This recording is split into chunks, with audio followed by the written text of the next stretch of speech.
In several of your videos, you make remarkably accurate predictions. So that's what I know about you, and I'm impressed by that, by your ability to predict events before they happen. With that in mind, let me ask you where you think this war in Iran is heading, how it will be resolved, and what are the likely consequences of it. Thank you very much for having me, Tucker. I'm a big fan. I've admired your work for several years, so thank you. So, I believe that this war in Iran will be very similar to the war in Ukraine, which means it will be a prolonged, long-term war of attrition. Neither side will admit defeat, even though it would be in both their interests to reach a ceasefire. And this will have dramatic consequences for the global economy, and this war could drag on for years and years. We're already seeing major repercussions in the global economy, with flights being canceled in Southeast Asia. They ran out of fuel, so they're asking people to stay at home. And in a few more months, experts are predicting a food shortage, which means nations will be forced to ration food. And today, there was a major escalation as the Israelis attacked Iran's largest gas field, and Iran retaliated by attacking the GCC's energy infrastructure.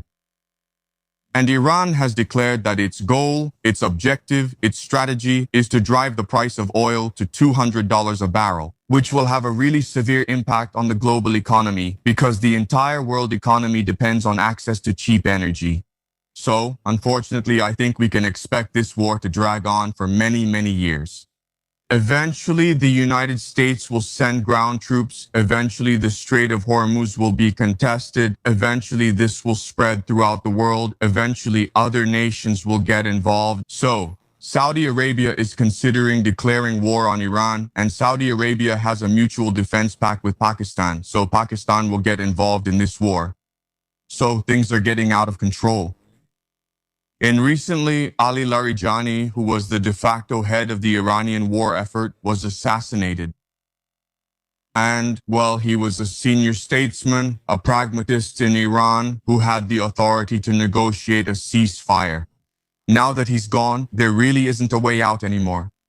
So, both sides are committed to a long war of attrition, and the consequences for the entire global economy are quite serious. Look, I wouldn't really say that's the worst-case scenario. The worst-case scenario would include a nuclear attack by one or more actors and the destruction of the Al-Aqsa Mosque complex in Jerusalem, which would trigger a religious war. So, that's the worst-case scenario. But you just described a step before the worst, which is something prolonged, destructive, and impossible to stop. My question is, why are there so many global actors, major global actors, the US? I think they would be harmed, attacked by this. Why not? There's no incentive to solve this quickly, and why can't this happen? For sure, as soon as this war finally starts. It gains its own momentum and logic. So, the United States doesn't really have a way out, which means that if they try to negotiate a ceasefire with Iran, Iran will demand reparations. Basically $1 trillion. The proposal would require the United States to leave the Middle East permanently to ensure its long-term survival. If the United States did that, then the GCC nations would collectively become client states of Iran because only Iran can guarantee their security, as well as the shared use of the Strait of Hormuz. The GCC is the foundation of the petrodollar. What it does is sell oil in US dollars and then recycle that money back into the American economy. Therefore, if the GCC abandoned the petrodollar, it would have serious repercussions for the American economy. In addition, there would be a chain reaction where Japan and South Korea would look at what happened in the Middle East, and they would decide that the United States can no longer guarantee their security. So they would have to remilitarize and spend all their resources to adapt to the possible threat from China. And then you have Europe. Europe would look at what happened in the GCC as well as in Southeast Asia, and they would think, why are we fighting against Russia? Wouldn't it be in our best interest to negotiate a peace treaty with Russia as soon as possible? But that would mean the collapse of us. Although the dollar is a global reserve currency, remember that the United States has a debt of $39 trillion. The American economy is a Ponzi scheme, dependent on foreign nations to constantly buy stocks and dollars. So, the US, the economy wouldn't be able to withstand essentially an American withdrawal from the Middle East. So, the Americans are stuck where they are now, unfortunately. What is the Chinese perspective on this?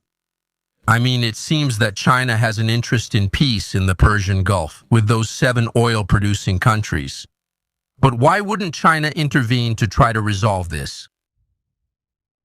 So, both the United States and China benefit from the status quo, and China has a strong interest in seeing a very quick solution to this war in the Middle East. China imports about 40% of its energy needs from the countries of the Gulf Cooperation Council, GCC, including not only Iranian oil but also natural gas from Qatar. Right. As you rightly pointed out, China very much wants a ceasefire to be reached as soon as possible.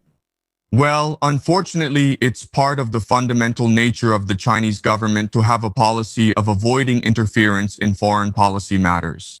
China doesn't really have a geopolitical framework. It's not a grand strategy. It truly believes in global trade, but it doesn't really have a framework to resolve armed conflicts. And so, Chinese policymakers are really at an impasse. In fact, Chinese authorities have already stated that they want the massacre and violence in the Middle East to stop immediately and for the Strait of Hormuz to be reopened. Well, unfortunately, as I mentioned earlier, when a war starts, it gains its own momentum and logic, and it's very difficult to stop it once it has begun. If your prediction is right, and I pray that it isn't, and I know you pray too, I hope so, that you're wrong, but if you're not wrong, Yes. and this keeps going like this, the